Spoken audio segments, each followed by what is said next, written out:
जय दशमा। अब दोस्तों हम लोग माता दशमा की जो व्रत है उसकी कथा पढ़ने वाले हैं। और देखिए मैं आपको एक कथा पढ़ के सुना रहा हूँ। बोलिए जय दशमा। कर्णवती नामना नगरનો રાજા કર્ણદેવ ખૂબ જ અહંકારી અને વિલાસી હતો। તેના અભિમાન અને ભોગવિલાસનો કોઈ પાર ન હતો। તેને કમલાવતી નામની ગુણવાન અને ચારિત્રશીલ પત્ની હતી। તે જેટલી આસ્તિક હતી એટલો જ કર્ણદેવ નાસ્તિક હતો। રાણી કમલાવતી કર્ણદેવને ઘણીવાર સમજાવતી કે અભિમાન સારી વસ્તુ નથી। માણસે ધર્મકારમાં પણ ध्यान આપવું જોઈએ। સુખ અને વૈભવ આજે છે કાલે નથી। પરંતુ રાજા તો રાણીની આ સલાહ માનવાના બદલે ઉલટો વધુ ને વધુ બગડવા લાગ્યો। તે સુરા અને સુંદરી મદમાં કેફમાં મસ્ત રહેવા લાગ્યો। એક દિવસ નિરાશ રાણી મહેલના ઝરૂખામાં ઊભી હતી ત્યારે તેણે થોડે દૂર નદી કિનારે કેટલીક સ્ત્રીઓને ભેગી મળી કંઈક વ્રત કરતી જોઈ। તેણે દાસીને બોલાવી એ સ્ત્રીઓ શું કરતી હતી તે જાણી લાવવા મોકલી। થોડી વારે દાસી પાછી આવી અને રાણીને કહ્યું, રાણીજી એ સ્ત્રીઓ દશામાનું વ્રત કરે છે। રાણી આશ્ચર્ય પામી। તેણે પૂછ્યું, એ વ્રત કેવી રીતે કરાય છે તે જાણી લાવી છે? હા, તેમણે કહ્યું, હે કે અમે સૂતરના 10 તાતણા લઈને તેને કંકુથી રંગીએ છીએ અને તે 10 ગાંઠો વાળીએ છીએ। વળી દશામાં માતાની માટીની મૂર્તિ બનાવી તેની પૂજા કરીએ છીએ। આ સાંભળી રાણીએ પણ દશામાં વ્રત કરવાનું મન થયું। તેણે રાજાને વાત કરી। રાજાએ હસી ઉડાવતા કહ્યું, રાણી આ વ્રત બધું ધતિંગ છે। આપણને શેની ખોટ છે? આપણે આ વ્રતથી પૂરી કરવી છે। ધન દોલત કીર્તિ સુખ સંપત્તિ બધું આપણા પાસે છે। પછી આપણા પાસે સી વાતની કમી છે અને આ તારે શા માટે આ વ્રત કરવાની જરૂર પડી છે? અને રાજાએ રાણીને દશામાનું વ્રત કરવાની સ્પષ્ટ ના પાડી દીધી। રાણી ઉદાસ થઈને ત્યાંથી જતી રહી। પરંતુ માતા દશામાં પોતાનું આવું ઘોર અપમાન થયેલું જોઈ ક્રોધિત થઈ ઉઠ્યા। તેણે અભિમાની રાજાને પાઠ ભણાવવાનું નક્કી કર્યું। બીજા દિવસે સૂર્યોદય થતાં જ પડોશી દેશનો રાજા લશ્કર લઈ કર્ણાવતી ઉપર ચઢી આવ્યો। આ એકાએક આક્રમણથી કર્ણદેવ હિપતાપ થઈ ગયો અને લડાઈમાં હારી ગયો। પડોશી રાજાએ તેનું રાજપાટ ઝૂંટવી લીધું। જીવ બચાવવા રાજા રાણી અને 2 કુંવરોને લઈ નાસી છૂટ્યો। રસ્તામાં રાણીએ કહ્યું, તમે મને દશામાં વ્રત કરવાનું મનાઈ કરેલી હતી। માતાજીનો કોપ તમારા ઉપર ઉતર્યો છે। રાજાએ આ સાંભળી રાણીને મારી। આમ ભૂખ તરસ થાક અને ત્રાસ વેઠતા વેઠતા રાજા રાણી બંને કુંવરો એક વાડીમાં પહોંચ્યા।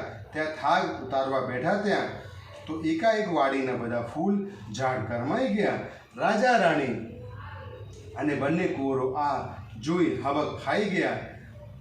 ત્યાં માણી આવી ચડ્યો। તેણે આ દ્રશ્ય જોયું અને વિચારવા लाग्યો કે માનો ના માનો આ લોકો જરૂર આકર્મી છે લાગે છે। નહીં તો હરીભરી લીલોતરી આ રીતે શળબળમાં સુખી ભાટ થાય નહીં। એમને હળદૂત કરી કાઢી મૂક્યા। રાજા રાણી બંને કુંવર નિરાશ વદને ત્યાંથી આગળ ચાલવા लाग्યા। થોડે दूर ગયા પછી એક વાવ આવી।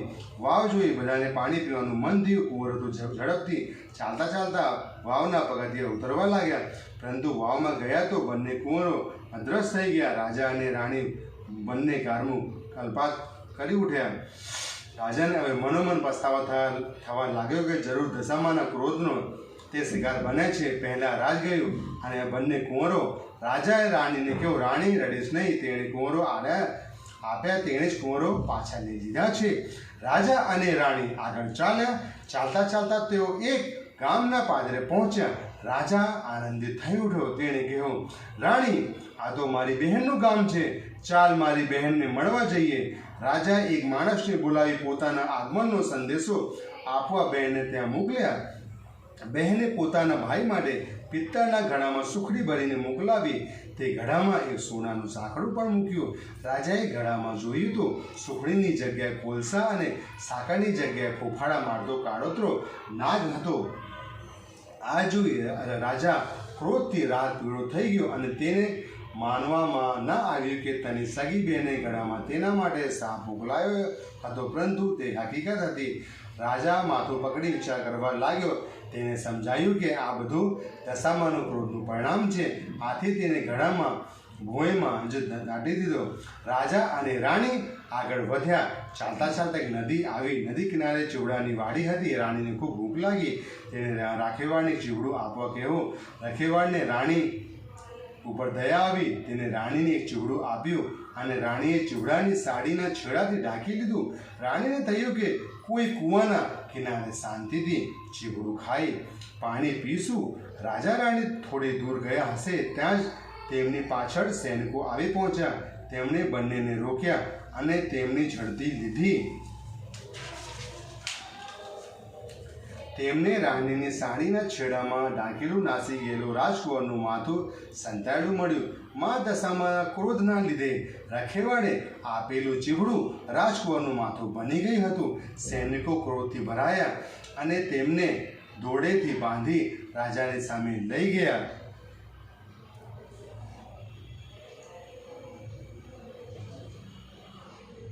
રાજાએ પણ ગુસ્સે થઈ તેમને તાત્કાલિક જેલમાં પૂરી દેવાનો આદેશ કર્યો.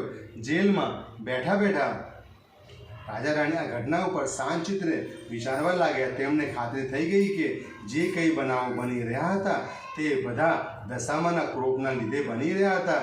તેથી હવે એન કે પ્રકારે દશામાના ક્રોધને શાંત પાડવો જ રહ્યો. આથી દશામાને રીઝવવા રાણીએ તેમની તપસ્યા શરૂ કરી. 10 દિવસમાં સુધી રાજા રાણીએ માના નામના જપ કર્યા અને નકોરડા ઉપવાસ કરી માની માનસિક સેવા પૂજા કરી. પોતે કરેલી ભૂલોને ક્ષમા કરવા માની યાચના કરી. રાજા રાણીની હાર્દિક ભક્તિ જોઈ મા દશામાં તેમની ઉપર પ્રસન્ન થયા અને તેમને સપનામાં દર્શન દીધા અને આશ્વાસન આપ્યું કે ચિંતા કરશો નહીં, સો સારાવાના થશે. બીજા દિવસે શત્રુ રાજાને સ્વપ્નમાં આવી મા દશામાએ કહ્યું, હે રાજા, તે નિર્દોષ પત્નીને તે વગર વિચારે જેલમાં પૂર્યા છે. તેથી કાલે સવારે તું એમને છોડી મૂકજે, નહીં તો તારો સર્વનાશ થશે. અને હા કુંવર, તારો કુંવર સાંઈ જતો રહ્યો છે, તે હજી જીવિત છે. તે સવારે ત્યાં આવી જશે. સવારે કુંવર છેમ કુશળ પાછો લાવી જતા શત્રુ રાજાએ રાજા રાણીને જેલમાંથી છોડી મૂક્યા. રાજા રાણી માતાનો આભાર માનતા અને ગુણગાન ગાતા ત્યાંથી આગળ ચાલ્યા અને બહેનને ગામ આવી પહોંચ્યા. રાજાને પહેલો જમીનમાં દાટેલો ઘડો યાદ આવે. તેણે જમીન ખોદી ઘડો બહાર કાઢ્યો અને અંદર જોયું તો તેમાં સુખડી અને સોનાનું સાંકડું હતું. બહેનને પણ ભાઈના આગમનની ખબર પડી તો ભાઈ ભાભીને લેવા માટે આવી પહોંચી. થોડા દિવસે પોતાના ત્યાં રાખી બહેનને બંનેની આગતા સ્વાગતા કરી. પછી રાજા રાણી બહેનની વિદાય લીધી અને આગળ ચાલ્યા. તેઓ પહેલી વાવ પાસે આવી પહોંચ્યા જ્યાં તેમને બંને કુંવરો અદ્રશ્ય થઈ ગયા હતા. વાવમાં ગયા તો એક ડોશીમાં તે બંને કુંવરોને લઈને તેમની રાહ જોતા ઊભા હતા. રાજાએ પૂછ્યું, આ કુંવરો ક્યાંથી મળ્યા? જવાબમાં દશામા માતાએ તેમનું અસલ સ્વરૂપ પ્રગટ કર્યું અને રાજા રાણીની આશીર્વાદ આપતા કહ્યું, હે રાજન, તારી રાણીની ભક્તિથી હું અત્યંત પ્રસન્ન થઈ છું. તેની ધર્મ પર્યાણતાથી અત્યંત પ્રશંસનીય છે. તું પણ હવે સુધરી ગયો છે. જા, તને તારું ઝૂંટવાઈ ગયેલું રાજ પાછું મળશે. દશામાની કૃપાથી ગદગદ થઈ ગયો અને તેમના પગે પડી કહ્યું, માં, તમે તો દયાળુ છો. તમારો મહિમા અપરંપાર છે. તમારી કસોટીમાંથી પાર ઉતરવું પામર માનવી માટે કઠિન છે.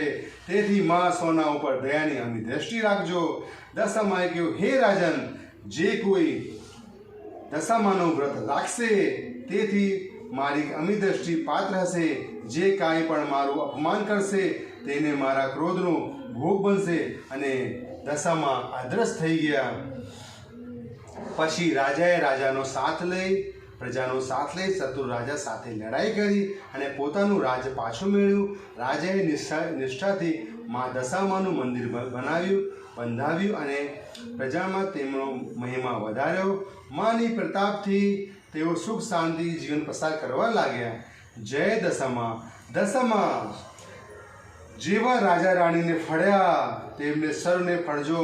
વ્રત કરનારને, વાર્તા લખનારને, વાર્તા વાંચનારને સર્વની દશા સુધારજો. સુખ સંપત્તિ અને સંતતિ આપજો. શ્રદ્ધા અને વિશ્વાસ અને સનિષ્ઠા પ્રદાન કરજો. બોલો જય દશામાં, મારી જય દશામાં, હે માં મારી જય દશામાં, તમારી જય હો મારી માં, મારી જય હો તમારે, હે માતા તમારી જય હો, તમારો માતી તમારી જય હો, જય દશામાં, જય દશામાં. ચલો મિત્રો, હવે દશામાની જે ચોપડી હતી, જે किताब હતી, એ આપણે वाँची लीधी से अने अवे उसको वो पूरी हो गई है.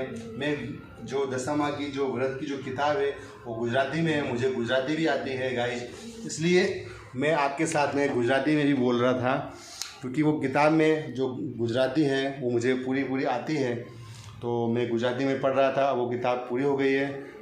ठीक है गाइस, अब हम थोड़े देर में आरती करने वाले हैं. जय दशामा.